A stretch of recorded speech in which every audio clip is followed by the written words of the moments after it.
Hello, everyone. Hello, Gilad. Hi, Chaim. Welcome to session number 9 of What Does It Mean to Be Jewish Today. Today, we're moving into a special stage in the course. We've been through basically all the material that explains where Jews come from, why there's anti-Semitism, and we also talked about the solution being unity. But then how do we achieve unity? That has always been the question, I think, in the back of the mind of, I'm assuming, every one of you who has been watching the lessons. Actually, not everyone only here, but I think a lot of people in the world are asking that question. A lot of people are talking about unity. A lot of people want unity, but it doesn't like anyone has this method of how to reach unity. So the whole course you've been telling us about a method that enables human beings to reach unity. You've been telling us that it's based on this ancient wisdom. It's actually a method that was founded not a few years ago through pop psychology, but through thousands of years ago by Abraham. And today's really exciting because today we're going to talk about the actual implementation now, in our days, with a method that's actually out there for everyone to use. Exactly. Today and in the next lesson too. And the thing is that when you try to unite, usually what happens is you get the opposite. Like Eve. It's been found that when people try to force themselves into unity, they end up being, it explodes. Just like the beautiful testimonial that we heard about. The lady who was trying to have a workshop with her family, and the minute she forgot about the rules, and the minute she heard an opinion out the window went unity, opposite to her own. Right, exactly. So, which, by the way, reminds me, we'll be on the chat. Feel free to write in your questions, your experiences. If you've also tried out similar things, we'd be really, really happy to hear them, read them, and read them out to our viewers as well. Okay. Well, the method basically is innovative in the sense that it's easy to implement and it's not something you would ordinarily think about. But when you do think about it, you don't understand how it could be otherwise. And the method is simply put this: change the environment to change yourself. You cannot achieve unity by forcing unity on yourself or on someone else, of course. But if you change the environment you're in, the social environment you're in, you can change yourself into anything. We talked about how we're all connected, and we talked about how we all influence each other. And today we're going to hear some and see examples of what this does to us from ordinary people and from scientists. And we need to realize that who we are, we should leave ourselves alone as we are. We're not going to change it. But the qualities we've been given by nature can do a tremendous amount of good to humanity and to yourselves if you use them to the benefit of society. But why should you use them to the benefit of society? Because when you do, you get positive feedback, you get respect from society, you get an elevated social status. You become someone that people listen to. You become someone that people want to be with. All those privileges and prerogatives that come today with being super egotistical, if we reverse them and give them to those who are super altruistic, then everyone will want to be that way.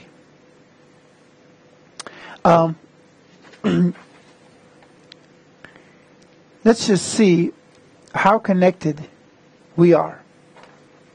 Let's look at slide number 1.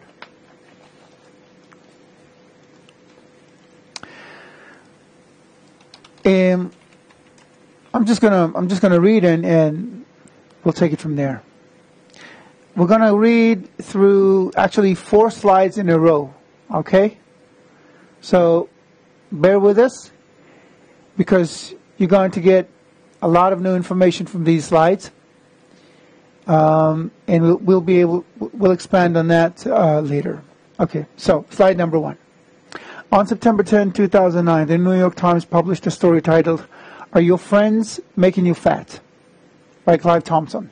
Thompson describes a fascinating experience performed in Framingham, Massachusetts. In the experiment, it's a small town in Massachusetts, not far from Boston. In the experiment, which was later published in the celebrated book Connected, The Surprising Power of Our Social Networks and How They Shape Our Lives, how your friends affect everything you feel, think, and do. So in that experience, the lives of 15,000 people were documented and registered periodically over 50 years. Professors Nicholas Christakis and James Fowler's analysis of the data revealed astonishing discoveries about how we affect one another on all levels, physical, emotional, and mental, and how ideas can be as contagious as viruses. Slide number 2. Christakis and Fowler have found that good behaviors like quitting smoking or staying slender or being happy pass from friend to friend to friend almost as if they were contagious viruses. The Framingham participants influenced one another's health just by socializing. And the same was true of bad behaviors. Clusters of friends appeared to infect each other with obesity, unhappiness, and smoking. Staying healthy isn't just a matter of your genes and your diet, it seems.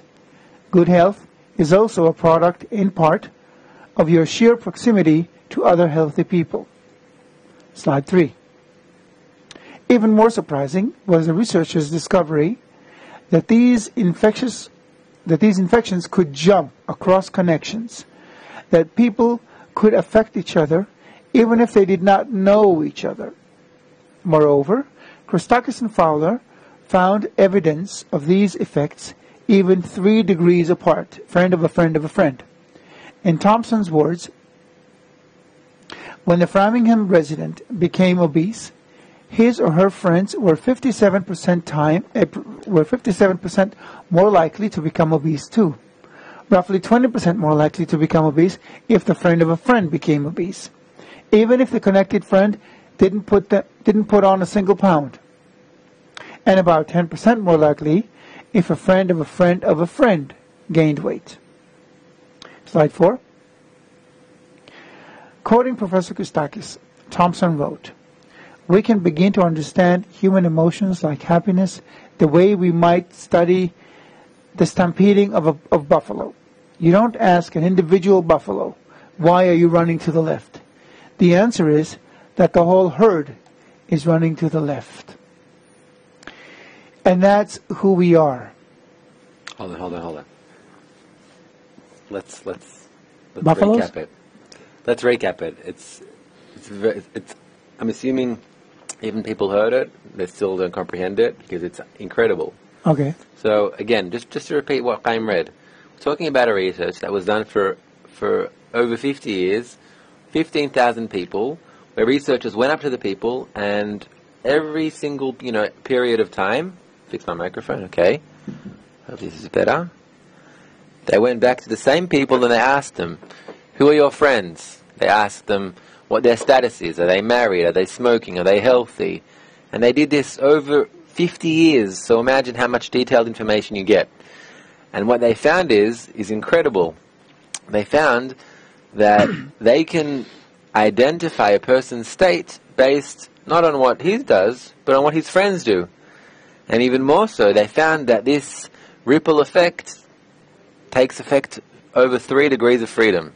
In other words, even if the 2 degrees in between don't know each other. In other words, they found that if I start smoking, or what was the example that Chaim read here, if I become obese, and you're my friend, then you, without doing anything, automatically have a 57% higher chance of becoming obese.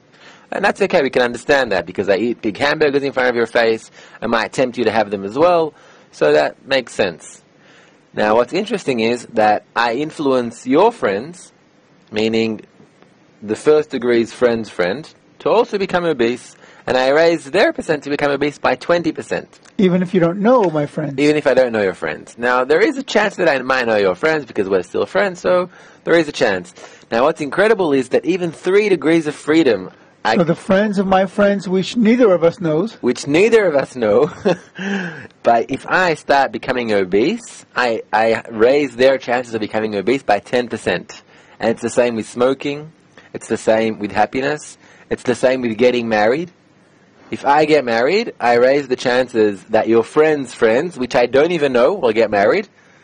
If I get a promotion, I raise the chance of your friend's friend to get a promotion, even though I don't know them. And it's really incredible, because what they found is that we move like the buffalo. And when they mapped out all these changes in like this network analysis, they saw that these changes go in clusters, and changes begin to spread throughout the network.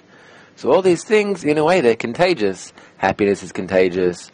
Sadness, depression is contagious as well. Obesity, smoking, health status, all these things that we seem to think that we have complete control over, and that, if I decide to do a diet, then I can lose weight. If I want to quit smoking, then I quit smoking. And what they found in this research is incredible, because they found that whether or not I decide to quit smoking greatly depends on what my friends around me do. And that's incredible. So the social possibilities of these connections are amazing. Let's take a look at what Christakis himself said in that regard, in regard to the social possibilities, social potential, or let's put it this way, the potential for social change that can occur if we use the fact, nothing needs to change, the fact that we are already connected, but if we use it correctly. Let's look at what Christakis himself says about it. Let's watch clip number 1, please. I think we form social networks because the benefits of a connected life outweigh the costs. If I was always violent towards you, or gave you misinformation, or made you sad, or infected you with deadly germs, you would cut the ties to me and the network would disintegrate. So the spread of good and valuable things is required to sustain and nourish social networks. Similarly, social networks are required for the spread of good and valuable things, like love and kindness and happiness and altruism and ideas. I think, in fact, that if we realized how valuable social networks are, we'd spend a lot more time nourishing them and sustaining them. Because I think social networks are fundamentally related to goodness.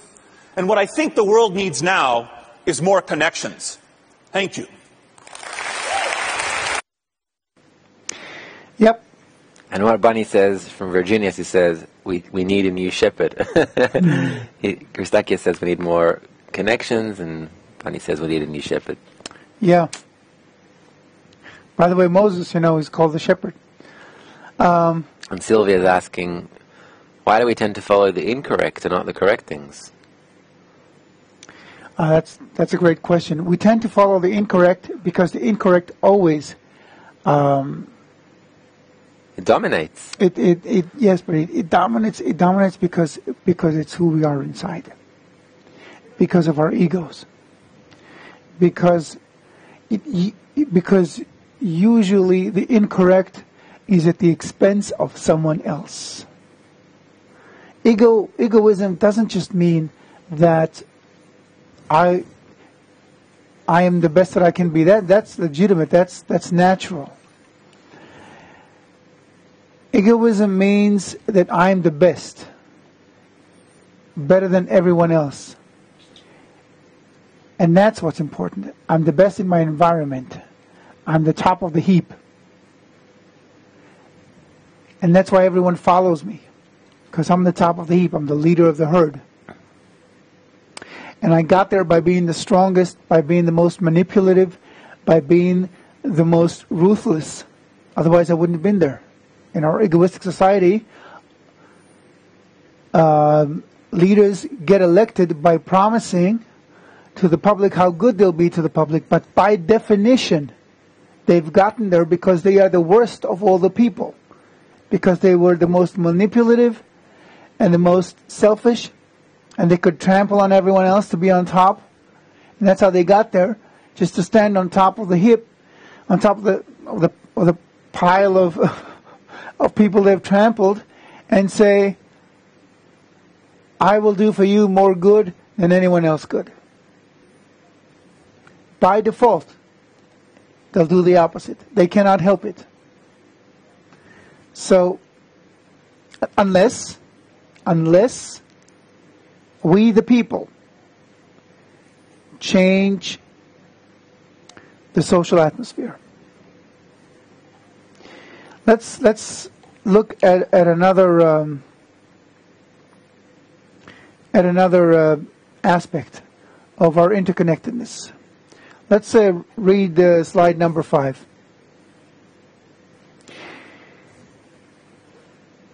In Runaway World, How Globalization is Reshaping Our Lives, renowned sociologist Anthony Giddens accurately expresses our concurrent connectedness and bewilderment. For better or worse, we are being propelled into a global order that no one fully understands, but which is making its effect felt upon all of us. So we need to understand that we are already affected by the fact that we are living in a globalized society, in an interconnected world, where everyone affects everyone else, be it through Facebook, through the media, through friends of friends of friends of friends, and through something that we're not even aware of, through our own biology. In the brain, there is something called mirror neurons. Mirror neurons are neurons in the brain that light up, that respond. Not when you think, not when you do whatever you do, you move or something. They are in the same area of the brain, the frontal lobe, that has to do with motion. But they have nothing to do with your own motion. They have everything to do with someone else's motion. When you look at someone else do something, or say something, or express something, like an emotion, that's when they light up. 20% of the neurons in our brain that have to do with movement relate not to our own movement, but to other people's movements, to the environment's events. It's understandable when we think that we have to communicate with each other, not just verbally, but emotionally and physically. So it's only, reasonable that we'll have these neurons. But it's like when you see someone and just imagine like a spider walking on their hand, and hopefully now you're trying to imagine it. I can feel it. Maybe even now, while you see me, even though there's no spider, the fact that you're looking at me and you're trying to think of it, that's your mirror neurons. That feeling that you get that you already imagine the spider on your own hand, that's mirror neurons. That's why they're called mirrors, because you're actually mirroring the other person's state. And it was actually found by accident. It was found in a lab. Maybe it's a funny story. In a lab in Italy, in a little lab, scientists were just checking some brain reactions of monkeys, and while the researcher was writing some things down. He took a peanut out of a bowl, and while he was eating the peanut, the monkey that was connected to the brain scanner was looking at him, and it immediately spiked the machine. And the monkey, and they understand, because the monkey didn't get any peanuts, he was looking at the researcher eating a peanut, and it awakened up the same reaction as if he was eating it himself. And they were baffled. They didn't understand. They didn't give him any nuts. So what's happening here? They started looking into it, and then they found this thing called mirror neurons, which basically allows us to empathize with a person's emotional state. If he's happy, if he's sad. And these mirror neurons, they're incredible because it's the first time that science has biologically found an explanation for this social sensitivity. So it's not just that, people maybe feel each other, sense each other, identify with each other. We're biologically wired to be connected. We're biologically wired to feel what the other person is feeling. And some people maybe try to ignore it a little bit, but many others don't. And I think each and every one of us has felt that sense of identification when we see something outside of us, either good or bad. And it's very interesting to see that science is beginning to realize from all aspects that we're biologically wired to connect, not just openly speaking way. So it's very important to understand that, these phrases we always hear that, you have to set a good example, and that we learn from examples more than from anything else. Mm-hmm. It's biologically built that way, that we will teach each other just by doing. So even if you don't want to teach someone, but you act a certain way, you are already influencing everyone around you. Mm-hmm.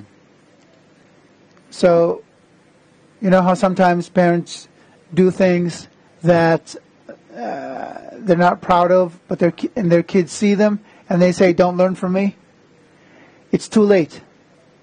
If they saw you, they've learned from you. It's in their brains already. And it's rewiring their brains to act the same way. Because this is their environment. And we influence each other all the time. Especially if it's someone as important as a parent. And it's not just parents. One second.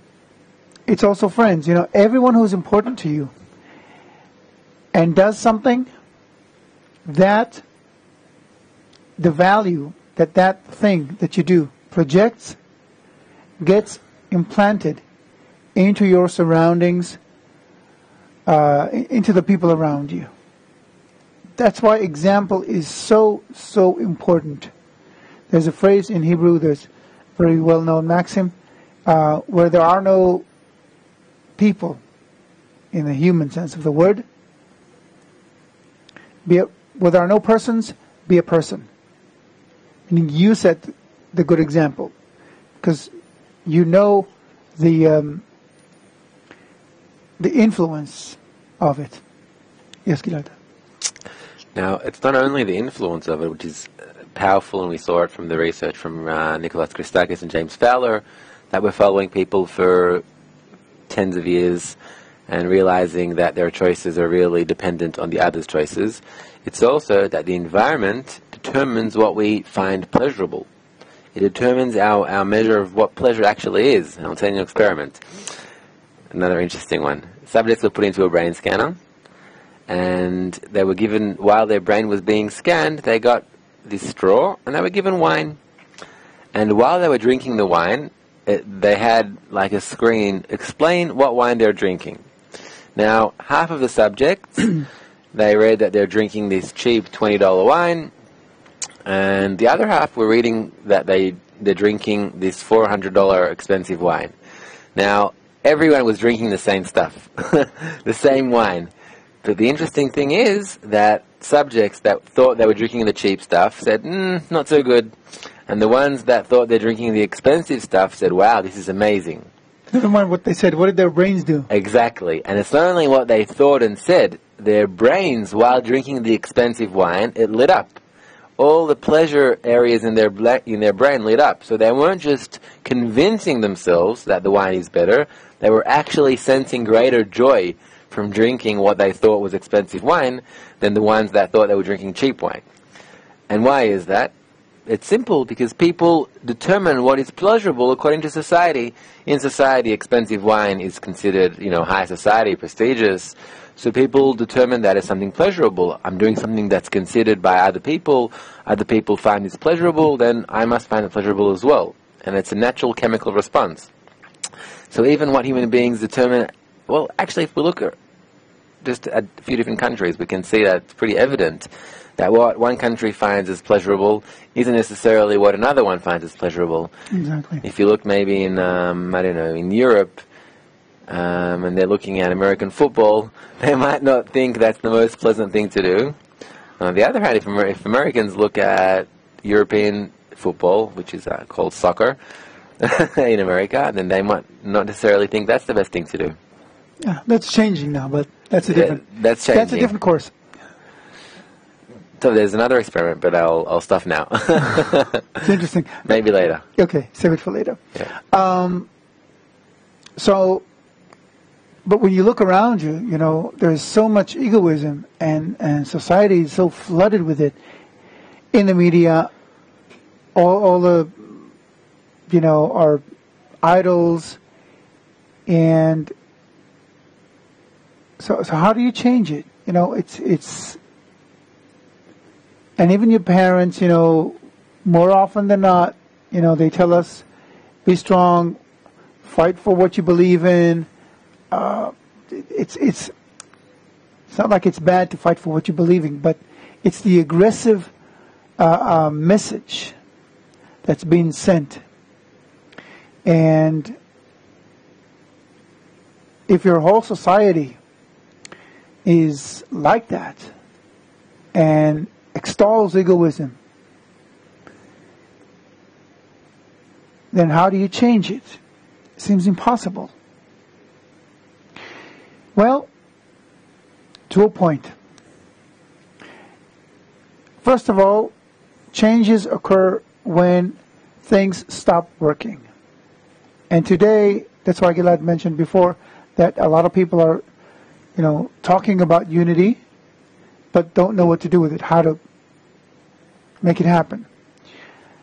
So a lot of people already realize that the egoistic frame of mind has exhausted itself. So that's when changes begin to occur. When the current system is no longer sustainable. So people start looking for alternatives. That's also when revolutions occur, when wars occur, when violence and upheaval starts to happen. We are in that stage in humanity now, because people understand that egoism will get us nowhere. We're going to ruin ourselves, we're going to ruin our planet, our only habitat. And the difference is that today, unlike before, we don't see an alternative method for the way we exist now. Everybody understands the direction, that we are connected, we are globalized, but nobody understands how to get there. That's where we come in. Now, we think that because the whole society is like that, then it's hopeless. Not true. There's a very famous experiment called the 100th monkey. I'm not even sure if it actually happened, but the idea of it is this. There's a story about monkeys in Japan that researchers observed. And one of the monkeys, they liked eating potatoes, the monkeys. One of the monkeys discovered that if it took it to the sea to wash it from the dust, it tasted better. So other monkeys started doing the same. Gradually, all the monkeys in the island, or more and more monkeys in the island, started doing the same. But at some point, it's not clear when, monkeys, all the monkeys of the same species in different locations started doing the same. Monkey colonies in different places that had no connection whatsoever with one another started doing the same thing.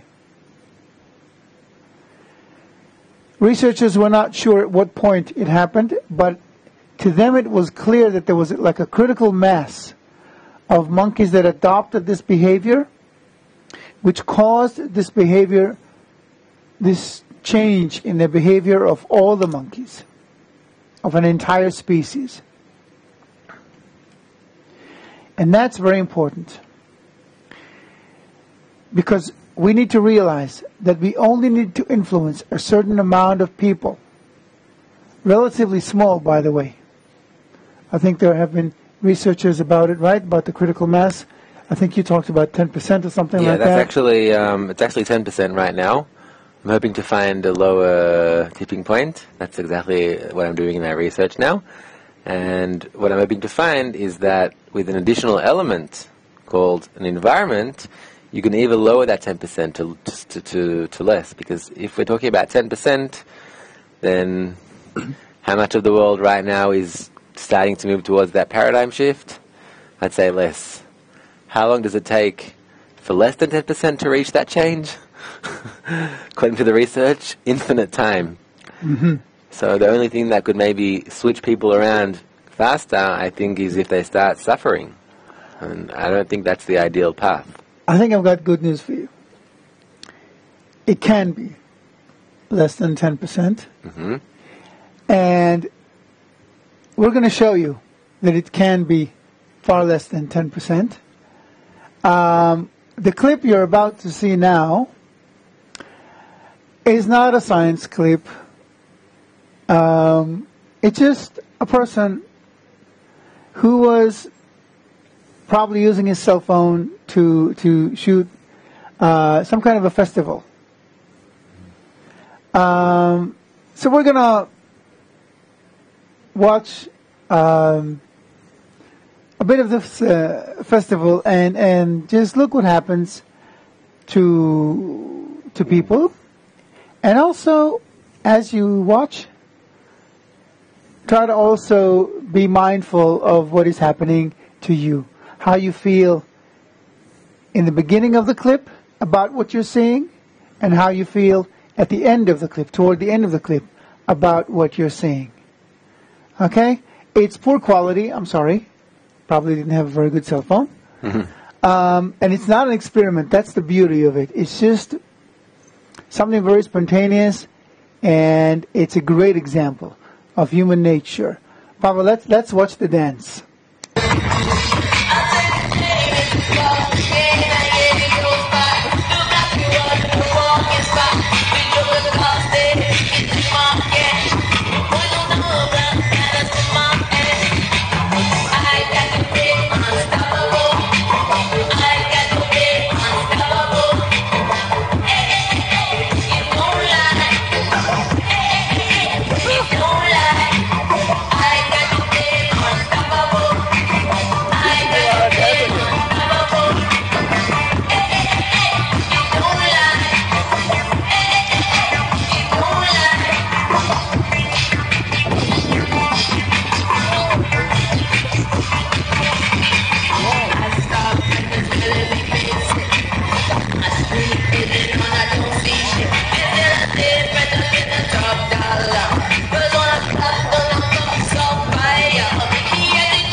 There you have it.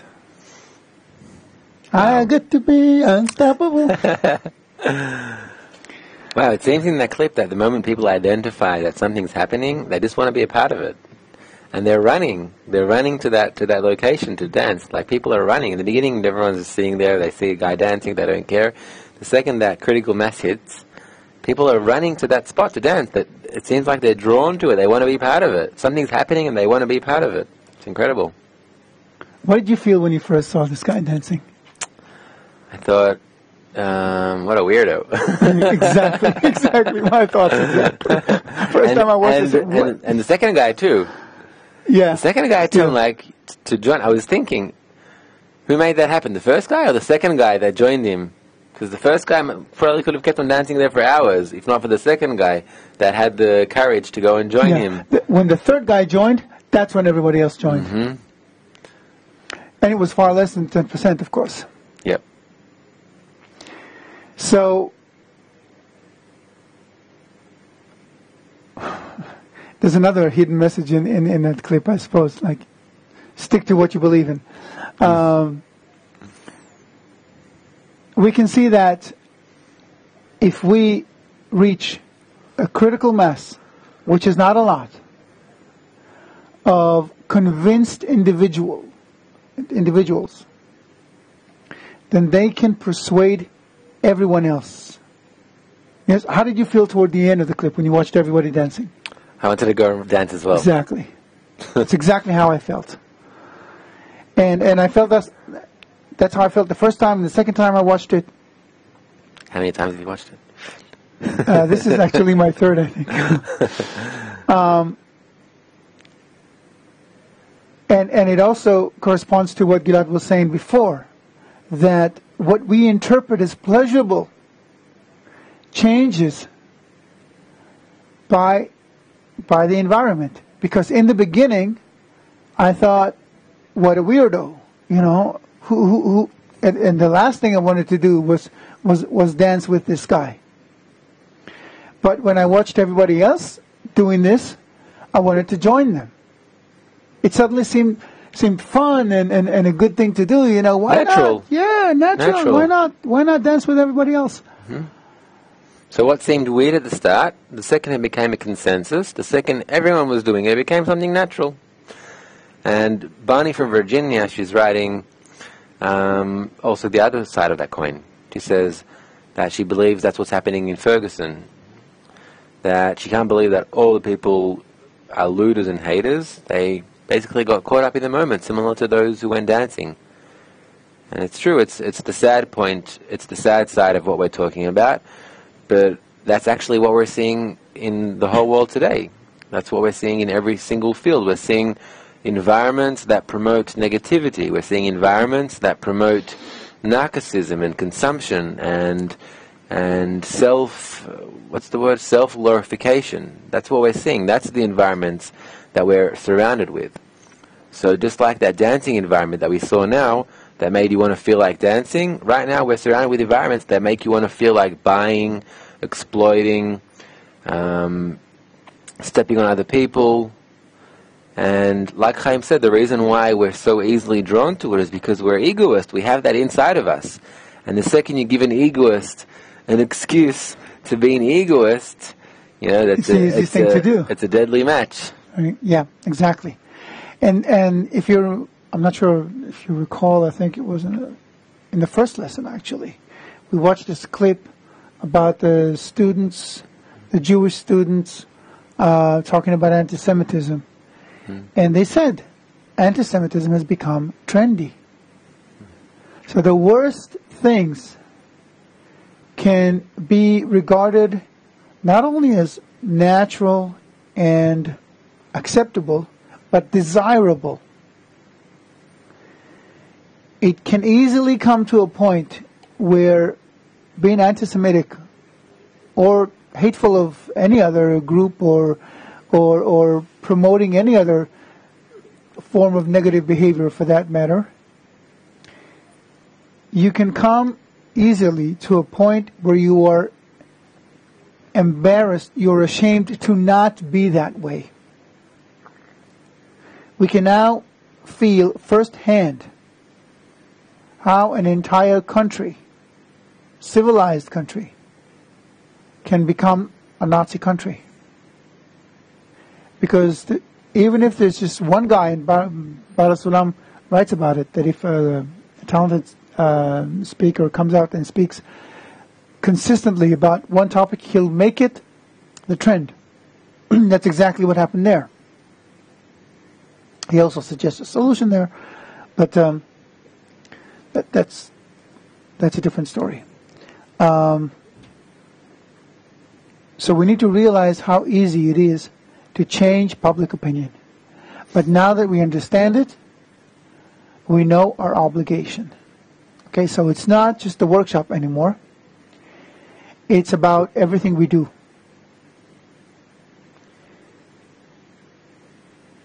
But there's a big difference here. You're not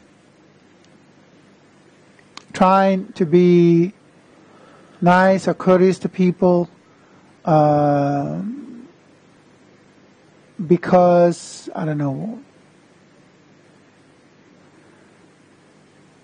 because you were brought up this way. Because most people were brought up to be courteous and nice. Because, we are taught that if we're nice, we'll get what we want. Right? Say please.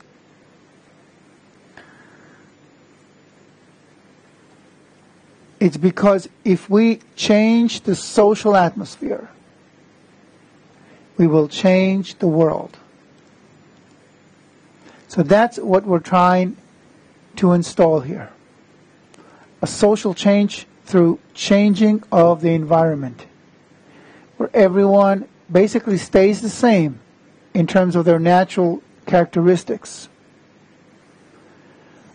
but they contribute those characteristics to the benefit of society. That's what we're trying to promote here. Not necessarily pleasant or courteous behavior or other kinds of, social norms. It runs on a deeper level, and it manifests in sometimes different ways. The idea is that we're all aware that we are creating a new pro-unity social environment. And we want to see it in the media, we want to see it in the press, we want to see it among ourselves, with our friends, with everyone. The idea of the workshop is to create bonding and create such ties that make it easier for people to sustain such an environment, to maintain it, to keep it going for a while, because it takes a little time before it catches up. But as you could just see, not a long time, and not a lot of people, but we need to be consistent. We need to keep on dancing. Exactly.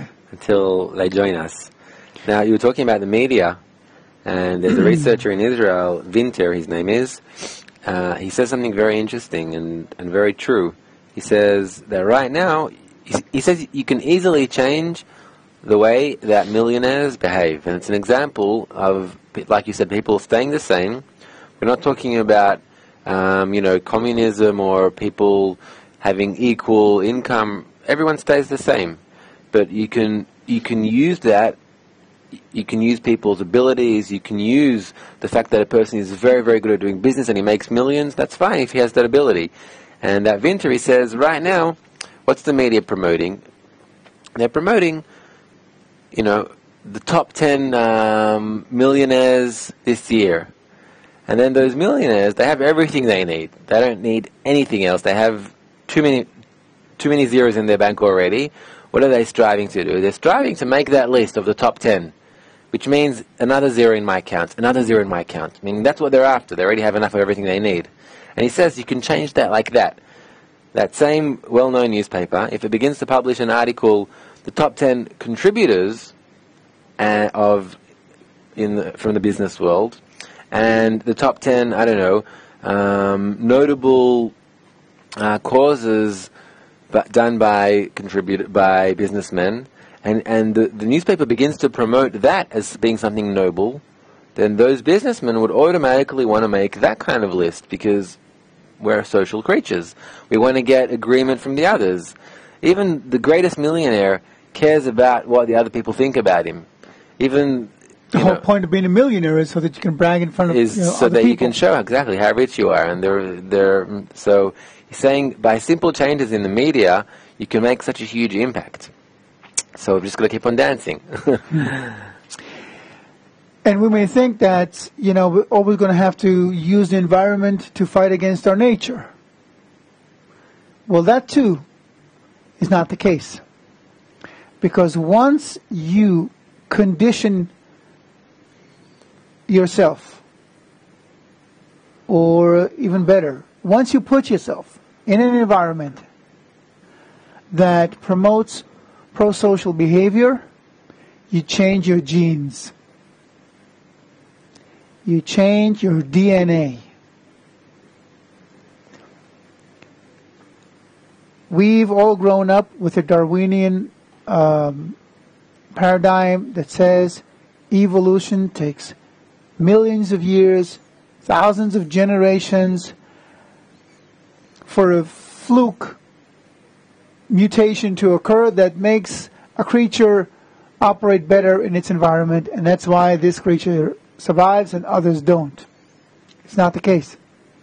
The environment changes our biology, the DNA. It's been discovered more and more times in the past few decades, mostly with animals and plants, but recently even with people. Let's look at slide number 11, please.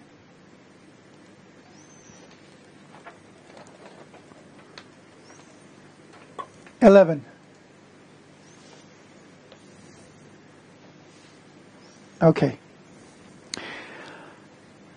Dr. Lars Olof Bygren, a preventive health specialist, documented how genes change through environmental effects.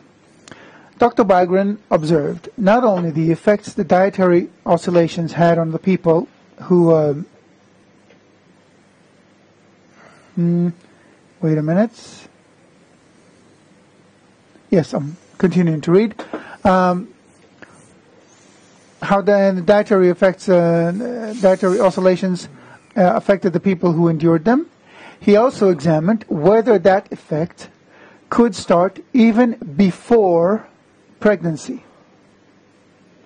In other words, could parents' experiences early in their lives change the traits they passed on to their offspring? Bygren and other scientists have now amassed historical evidence suggesting that powerful environmental conditions, in this case they were talking about climate, weather changes, can somehow leave an imprint on the genetic material in eggs and sperm. These genetic imprints can short-circuit evolution and pass along new traits in a single generation. This is from the Time magazine, yeah? Published in Time magazine. Yes. Mm-hmm. Time magazine or, yeah, I think so. Mm-hmm. So we can see Dr. Lightman always talks about how we need to all we need is to educate one generation to grow up properly, and that's it. That's all of our work. The rest will just continue naturally. Why? Because the nature will change. Our nature will change. So we need to understand that by creating this environment, we are changing our nature.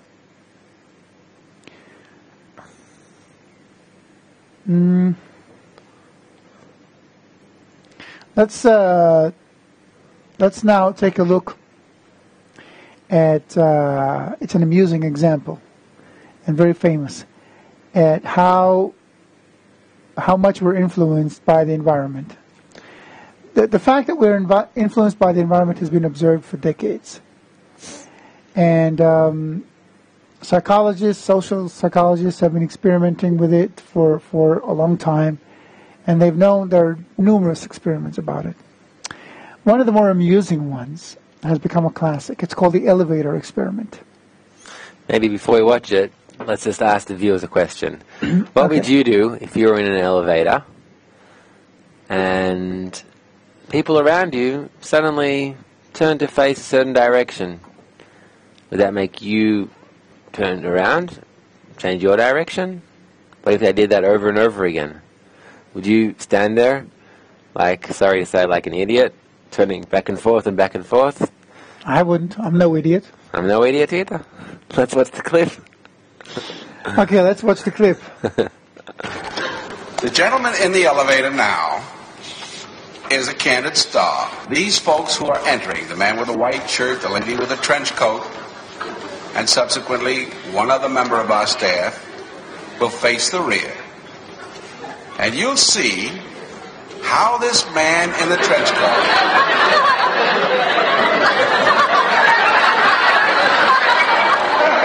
tries to maintain his individuality, but little by little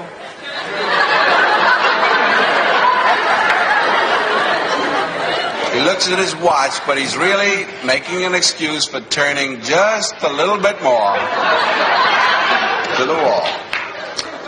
Now we'll try it once again. Here's the candid subject. Here comes the candid camera staff, 3 of them at least. And this man has apparently been in groups before.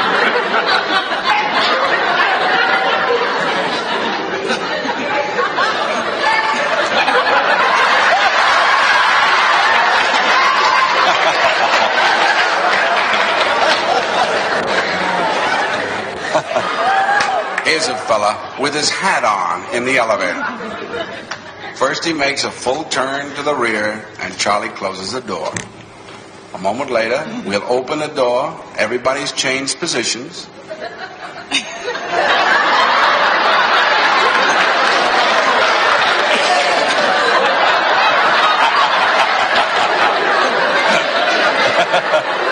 Now we'll see if we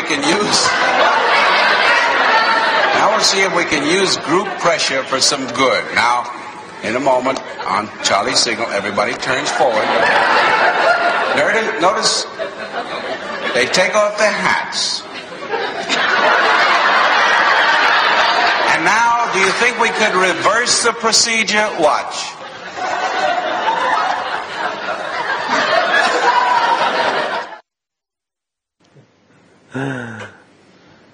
Now, I bet you all our viewers are thinking, I wouldn't do that. I would stick to my stand. I would stay the same.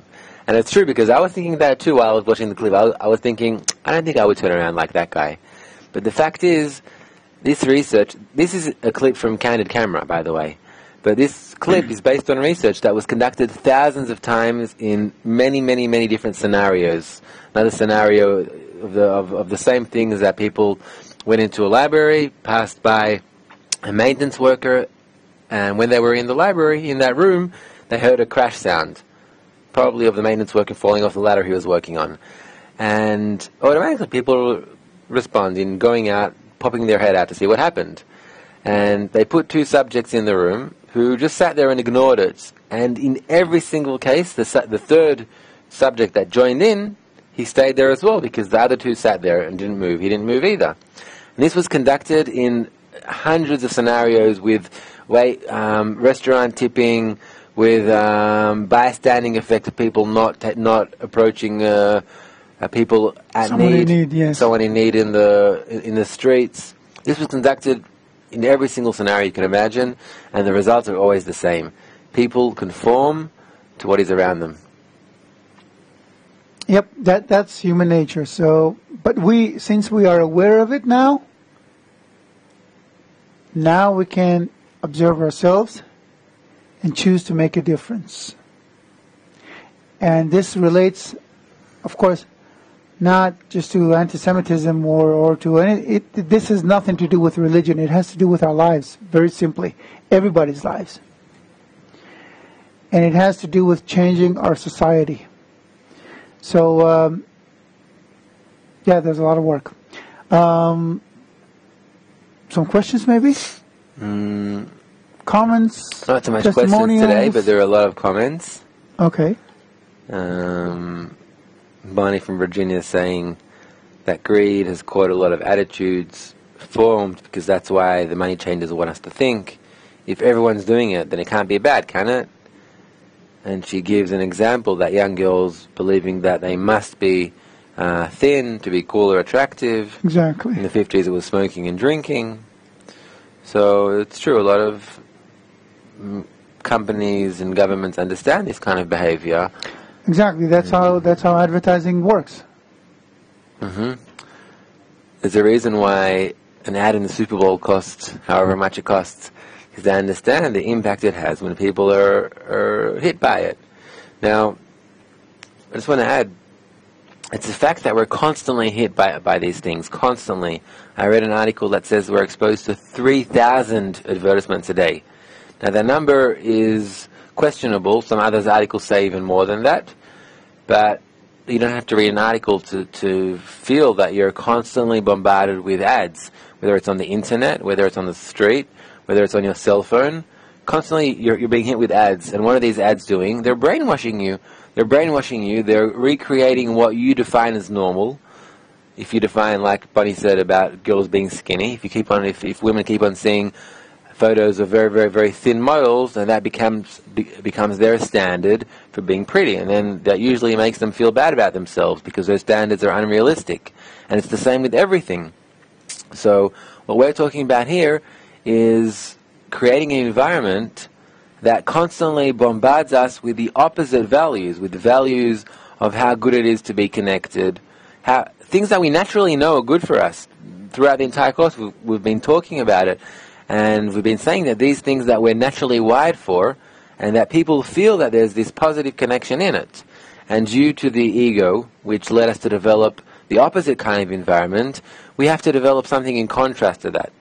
And it makes sense because everything in nature is built of this plus and minus. But right now, we have only the minus side. We have only our egoistic desire surrounded by an egoistic, nourishing, promoting environment. And then we can see the result of that. I'd like to, at this point, kind of go back to the sources and read something that Bala Sulam wrote in the 1930s. He was well aware, not only of the influence of the environment, but of the effects of globalization at the time. He wrote extensively about how we all influence each other all around the world. He called the world one family, and that we're all tied together, that you can't have one country succeeding at the expense of others. But it doesn't work that way anymore. And he wrote this in the early 1930s. What seems to us only now natural and comprehensible seemed to him obvious 80 years ago. Let's read something from an essay called "The Freedom," and let's see exactly how he suggests that we should change who we are. Okay, it'll go, of course, in sync with what we've been saying here. Let's look at slide number 12. This is from "The Freedom." There is freedom to choose an environment that imparts good concepts, good thoughts. If one does not do that, but is willing to enter just any environment, he means social environment, one is bound to fall into a bad environment. In consequence, one will be forced into foul concepts, into foul thoughts. Such a person will certainly be punished. Punished meaning have a bad life. Not due to one's evil thoughts or deeds, in which one has no choice, but because of not choosing a good environment. For in that, there is a choice. Thus, one who strives to continually choose a better environment is worthy of praise and reward, meaning having a good life. But here too, not due to one's good thoughts or deeds, but due to one's efforts to acquire a good environment, which brings good thoughts. Now, you could ask, okay, so where do I find such an environment? That I can just kind of plant myself in it and get these good thoughts from them. That would be the best thing. And then you look around and you see that it doesn't exist. Well, Bala Sulam knew that it didn't exist. He knew very well. When he is talking about continually choosing a better environment, he means that you need to surround yourself with like-minded people who understand the influence of the environment and work together to build such an environment. This is why there's this continual process here. Because the ego, just like with the people of Israel thousands of years ago, keeps erupting at different levels and different ways. And you need to constantly be aware that you are using the ego that's been built to the benefit of society. You're using, it's not the ego anymore, it's who you are. It's your qualities, which then stop being good or stop being, even the bad qualities stop being bad because they're now being used to the benefit of society. So, if you work together on building this environment, and if you're patient with each other, because, when the ego erupts, at some point, it has to first erupt, and then you can fix it. But it doesn't erupt in all the people at the same time, normally. So, when you put yourself in that environment, the people who create this environment can help those whose egos are erupting redirect themselves toward a positive direction. And that way, now these people have become stronger because they've overcome another level, another manifestation of the ego. So now they'll be able to help out other people who need to be redirected toward a positive direction. And the result will be that you will build an environment that is altruistic eventually. Because again, once you put yourself in a certain environment, your genes change accordingly. The DNA that you pass on to your children will already be different. And they will be naturally more leaning toward altruism. But we are the generation that has to make the conscious choice to change its way. It's a privilege. It's a huge responsibility. Just imagine what the world will be like 20, 25 years from now if we don't. Look what's happening now. Look at the direction. And imagine what will happen 20, 25 years from now if we don't do it. So we need to hurry up. We have the means, we have the knowledge, we have the method. We've got everything. We need a very small critical mass, as you could evidently see. But we do need a certain amount of people who are convinced and are dedicated, or at least supportive of this change. Now you might be thinking, how can a single person lead to change? How can, what does it make a difference if I do it or not?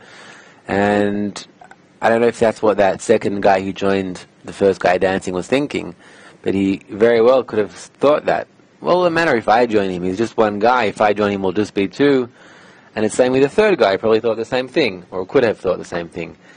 But we don't sometimes realize the impact of our actions. We have no idea of doing a single action, putting a simple post on Facebook maybe, liking a bundle of reads. I'm just giving that as an example. We have no idea who it's going to reach, how it's going to reach, and how it's going to impact the entire system.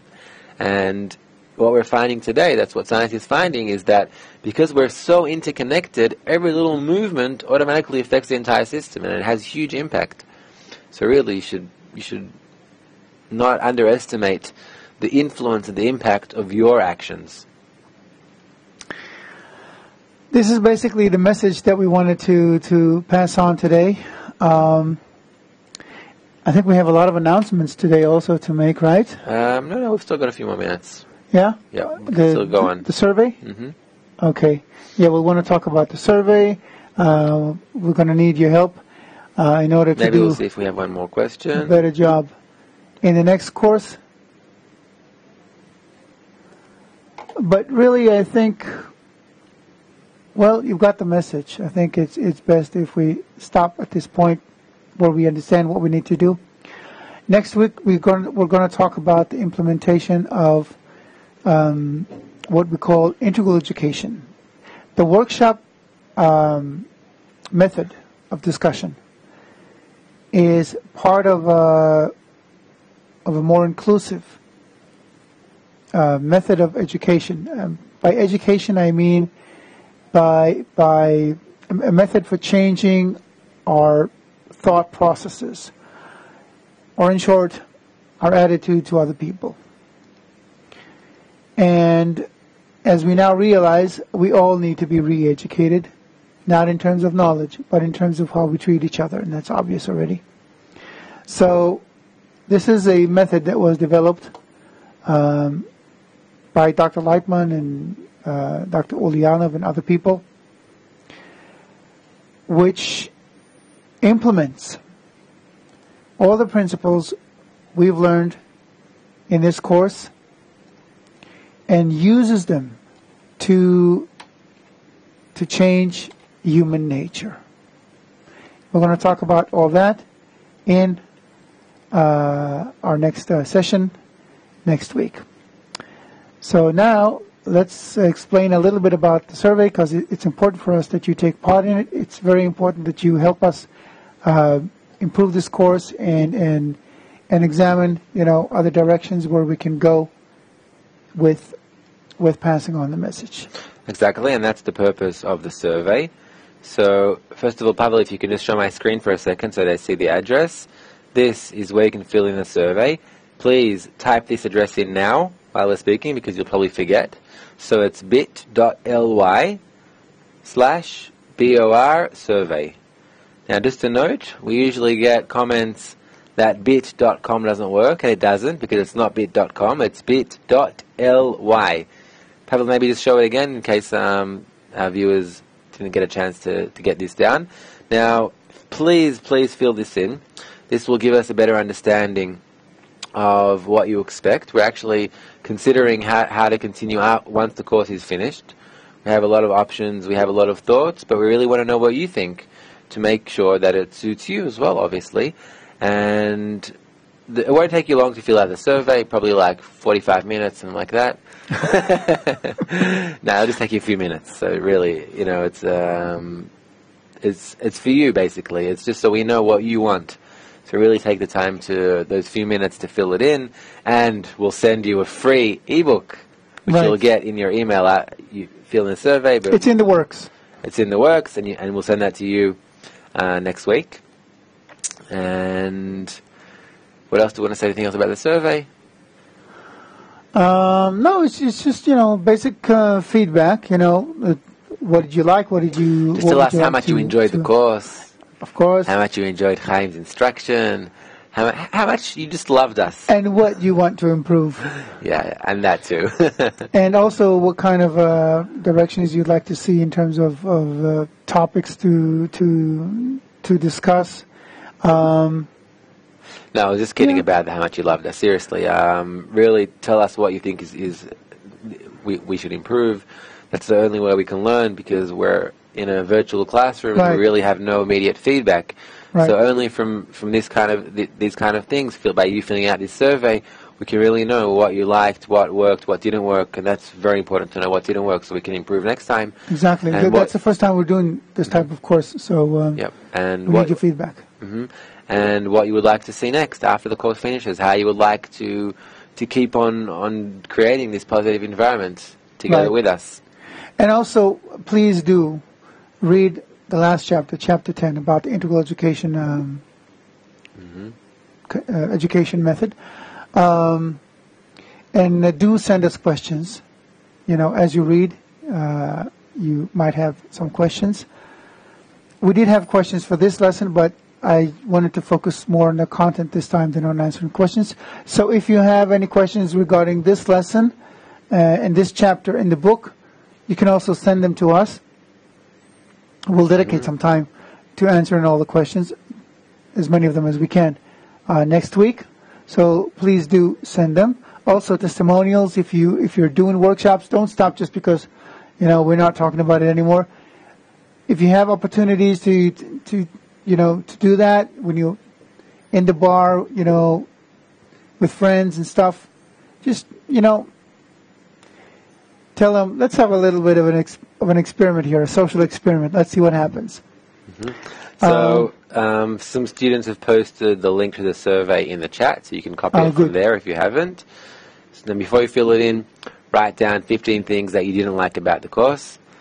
I'm just kidding. That's a trick by Dan Ariely, who tells that to his students to write down 15 things they don't like about the course, because once they get to 2 or 3 things, the list is finished and they think, wow, this really was a good course. I can't even think of 15 things. And then they give great feedback.